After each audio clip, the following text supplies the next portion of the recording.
nonton video kita tanding di OS TV. Jangan lupa like, subscribe, and comment. Thank you. Ya buat semuanya ini untuk anak-anak karate karena ini bermanfaat semua ilmunya. Jangan lupa subscribe channelnya OS TV channel buat anak karate semuanya. Gaspol keren banget. Like and comment share. Gaspol. Salam Osmania. Kembali lagi bersama saya Ricky Muta dan saya bertemu dengan salah satu tokoh di karate Indonesia, termasuk pengurus besar dari Forky juga, dan juga adalah seorang ketua umum dari PB Budokai. Dia adalah Sihan dari Siregar. Apa kabar Sihan? Alhamdulillah baik, saya Ricky. Jadi saya perlu kasih tahu ini sebenarnya bukan pertama kali syuting ini ya, apa? Di luar studio. Bukan, ya, bukan. Maksudnya pertemuan kita ini bukan pertama nih. Oke. Sebelumnya udah pernah ke studio, cuman ada insiden beberapa video dari yang udah pernah kita lakukan di studio hilang, oke? Nah, ini kita langsung syuting di luar studio, langsung ke kediamannya Pak Darli. Bisa dilihat tuh langsung tuh ahlinya berjejer gitu. Apa kabar Pak Darli? Alhamdulillah sehat, saya Ricky sehat. Alhamdulillah, Pak Darli kayaknya sibuk sekali nih.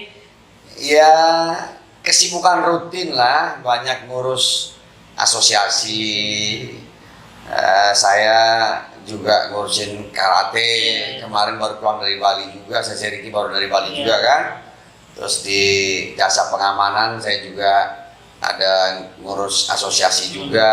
Ya biasalah menyibukkan diri lah saya Ricky. Iya, padahal di karate udah sibuk banget gitu kan. Iya, alhamdulillah itu kan buat saya di kepengurusan manapun pada saat kita ditunjuk pertama kita punya kepercayaan dari orang lain yang diberikan kepada kita. Ya. Tentunya tugas kita adalah menjaga amanah itu dengan sebaik mungkin. Nggak mudah loh, jadi seperti itu gitu. Berbagi waktu, keluarga, bisnis, organisasi gitu ya.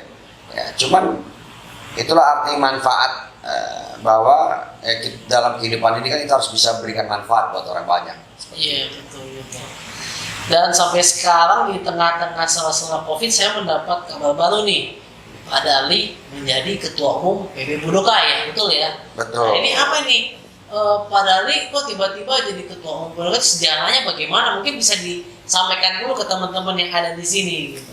Sebenarnya sih bukan tiba-tiba ya. Bukan tiba-tiba. Jadi saya dulu nama perguruannya itu PB Pornibia. Saya mimpin masuk periode kedua di kepengurusan kita itu periode pertama 5 tahun, lalu masuk periode kedua. Di periode kedua berjalan, lalu beberapa pengurus karena ada permasalahan nih internal, beberapa pengurus meminta untuk menyelesaikan permasalahan ini, gitu ya. Bagaimana supaya tidak menjadi polemik di kemudian hari. Karena organisasi kalau sibuknya ngurusin urusan dalam terus, bagaimana kita mampu memberikan sesuatu, gitu ya, melahirkan atlet-atlet berprestasi, gitu ya. Akhirnya di Munas kita sepakat kita mengganti nama perguruan. Rebranding lah kalau istilah di marketingnya, istilah saya Ricky ya, rebranding menjadi PB Pengurus Besar Budo Kyokai Karate Indonesia, atau kalau disingkat PB Budokai. Nah yang serunya lagi di perguruan ini saya Ricky, kita multi aliran. Oh gitu. Multi aliran maksudnya semua aliran gitu ya, semua aliran akan kita akomodir di sini. Ya, dengan adanya aliran ini tentunya akan memperkaya nuansanya. Harapan saya tentunya, harapan seluruh pengurus adalah memperkaya teknikal. Ya, kalau bicara aliran ini kan bukan agama. Kalau agama kita udah stick satu agama, kepercayaan, keyakinan kita. Gitu. Kalau aliran ini ya kita harus membuka diri, gitu ya, bahwa di satu aliran mungkin dia punya kelebihan kekurangan, aliran lain pun begitu. Kenapa nggak kita lengkapin, kita akomodir menjadi satu aliran? Dan seperti saya Ricky tahu berubah-ubah kan di kejuaraan-kejuaraan dunia. Dulu lagi jaya-jayanya sotokan, riuhnya sekarang lagi jaya-jayanya Sitoryu gitu ya. Berarti ada di satu momen di masalah taste, ya kan? Yang kita nggak tahu karena perubahannya peraturan, terus dunia perwasitan, mungkin ada hal-hal yang mempengaruhi situasi seperti itu sehingga kami sepakat merubah multi aliran. Kita mau mengadap seluruh aliran yang ada di Indonesia seperti itu. I see. Jadi aliran Goju, Sito, Sotokan semua ada lah ya. Semua ada multi. Waduh, ini pun Ya, kita juga nanti ada juga Dewan Guru alirannya. mantap sekali ya. Fokus teknik di aliran. Di alirannya, di riunya masing-masing gitu ya. Fokus yang nyiapin modul, tim penguji nanti ya. Terus bagaimana ujiannya? Ya nanti yang riunya Sotokan, Sito, Goju gitu ya. Buat saya itu hal yang menarik ya, mencampur keberagaman seperti negara kita ini Bhinneka Tunggal Ika, ya kan? Kebinekaan gitu ya, seperti itu. Jadi semua diakomodir. Wah, ini konsep yang menarik ya, karena kan biasanya orang saya mau belajar Sotokan kemana gitu, kadang-kadang ada yang nanya, saya mau belajar studio kemana gitu. Tapi ini semua bisa ya diakomodir. Jadi kalau gabung kayak kuliah ada penjurusan gitu ya, kita pilih jurusan apa? Kalau di PB Budoka ini, mau apa? Silakan. Mau semua boleh, dia mau spesifik satu boleh. Oh, I see. Dan teknik berkembang terus. Jadi berkembang terus. Kita nggak bisa membandingkan karate 10 tahun yang lalu sama yang sekarang. Beda. Zaman dulu kita bicara pukul jatuh menang. Sekarang nggak boleh. Kita udah katanya sport apa itu? Sport competition lah. Sport competition lebih kepada ke saintis apa segala macam kan? Sport science. Memang unik sih. Karate selalu berkembang tiap tahun. Jangan sampai kita organisasi tidak berkembang, betul kan ya? Kita harus terus. Itu juga yang menjadi catatan kita gitu ya. Organisasi karate harus kita buat modern, Yes. ya dengan situasi yang ada gitu ya. Beberapa kali kan saya coba komunikasi dengan Sensei Riki karena saya lihat Sensei Riki visioner gitu ya ke depan gitu ya. Nah, kalau kita bicara data saja, ya. Berapa banyak sih karateka Indonesia ini? Kita sulit ngejawabnya. Oke, ada 25 perguruan karate, 30 Pengprov 40, gitu ya. Kalau ditanya jumlah karate, kita tebak-tebak buah manggis terus, gitu ya. Maka saya mencontoh sebenarnya apa yang sudah Sensei Riki, kebetulan Sensei Riki sudah lakukan duluan. Namun sebelum saya diskusi sama Sensei Riki, saya sudah ngebayangin itu. Karena memang saya di kegiatan bisnis saya terbiasa dengan big data. Lalu saya lihat tuh, Sensei Riki rupanya sudah duluan. Buat saya nggak ada masalah kalau saya harus bertanya dengan anak muda gitu ya. Karena tua itu tidak menjamin kualitas gitu ya. Maka saya mau diskusi, saya mau bertanya. Dan saya berharap sebenarnya seluruh perguruan bisa duduk bersama gitu ya, diskusi gitu ya. Ada saatnya kita bicara perguruan kita pada saat kita pertandingan misalnya. Yes. Ya. Ada saatnya kita bicara daerah gitu ya, pada saat kita membawa provinsi kita. Tapi ada saatnya kita bicara karate merah putih. Nggak peduli kita dari perguruan mana, nggak peduli kita dari aliran mana, nggak peduli pelatih kita siapa. Begitu dia masuk nasional, itulah kekuatan perkaratean Indonesia. Dan itu tugasnya Riki sama saya. Kita bidang luar negeri nih.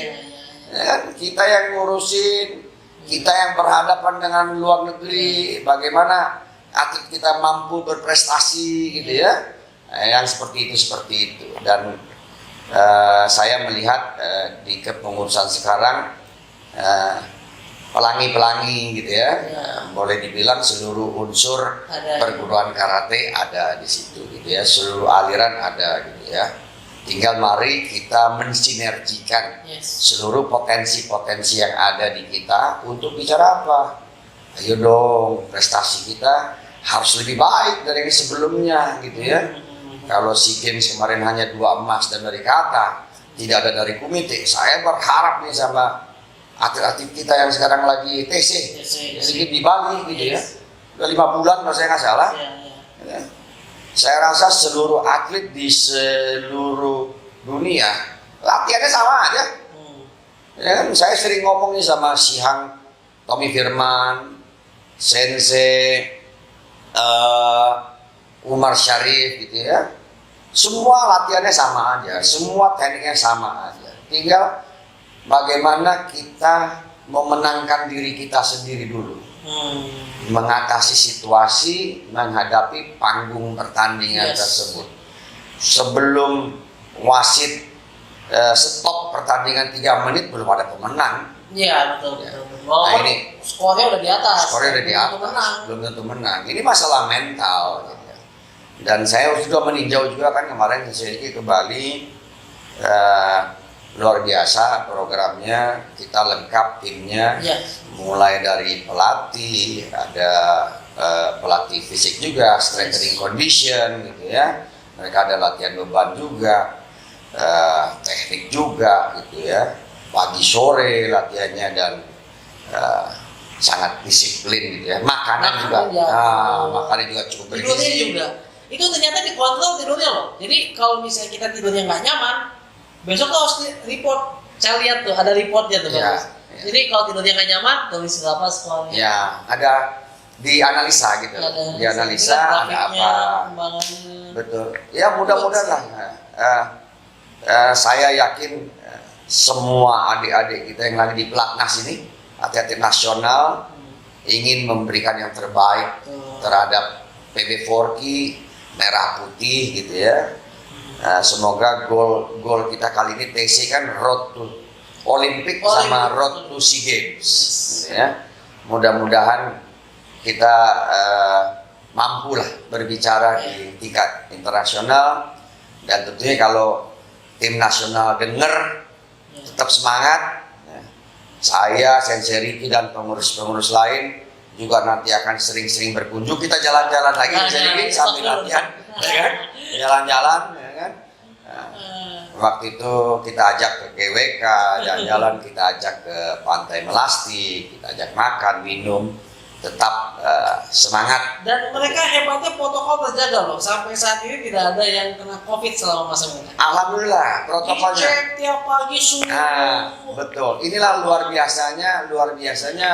Kebetulan manajer pelatnasnya kali ini, Mayor Jenderal Sapriyadi ini tentara nih, bintang 2 aktif, gitu ya. Sangat disiplin gitu ya. Disiplin banget. Termasuk juga Ibu Bonita sebagai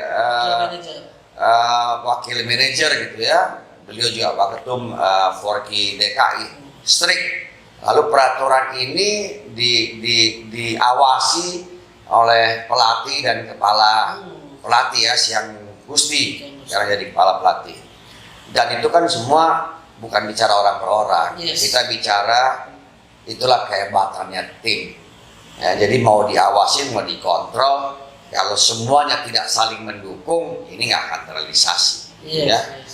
Dijaga, dan alhamdulillah kemarin juga sudah suntik untuk apa itu 2 kali vaksin. Mereka semua sudah disuntik vaksin. Semoga adik-adik kita di pelatnas tetap dalam keadaan sehat. Terus terjadi peningkatan dalam catatan pelatih ya untuk grafiknya Jadi naik. kemarin saya kebetulan pas datang pas di tes fisik sih ya, itu semuanya nggak ada yang nggak meningkat, semuanya meningkat. Ada yang meningkat tinggi banget, ada yang bagaimana. Dan saya pun pasti lihat mereka itu paling, karena mereka semua udah mencapai target berat mereka.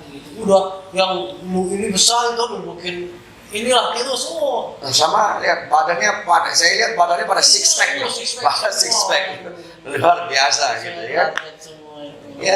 Ya tetap semangat walaupun mungkin jauh dari keluarga gitu ya. Tapi kepentingan perkaratian merah putih ini penting banget gitu ya buat nama baik kita di dunia internasional. Bisa fokus juga di sana ya. Semoga tetap ini ya fokus pada latihannya dan mencapai targetnya. Nah siang ini gimana nih ceritanya? Kok sekarang banyak hal nih gini, itu di sana juga ada hammer ya. Nah ini kisah-kisah siang ini mungkin perlu diceritakan nih sama teman-teman yang ada di sini. Tapi tunggu dulu, bagi anda yang mau lihat ceritanya nih, ini saya lagi di rumahnya Siang Dari, gede banget, mantep. ada mobil Hummer, Mercy, Alphard. Nah ini kayaknya perlu di-share juga sama temen-temen nih. Kita sama temen inspirasi Indonesia. Sebelum lanjut, jangan lupa like, comment, subscribe, dan kita tonton di sesi yang kedua. Oke, buat kalian yang suka nonton OS TV, jangan lupa subscribe channelnya OS TV ya. Subscribe. Hai, gue Irfan Hakim. Ayo, please share, like, and subscribe OSH TV. OSH TV. Dan guys, jangan lupa like, subscribe, komen di OS TV. Ayo.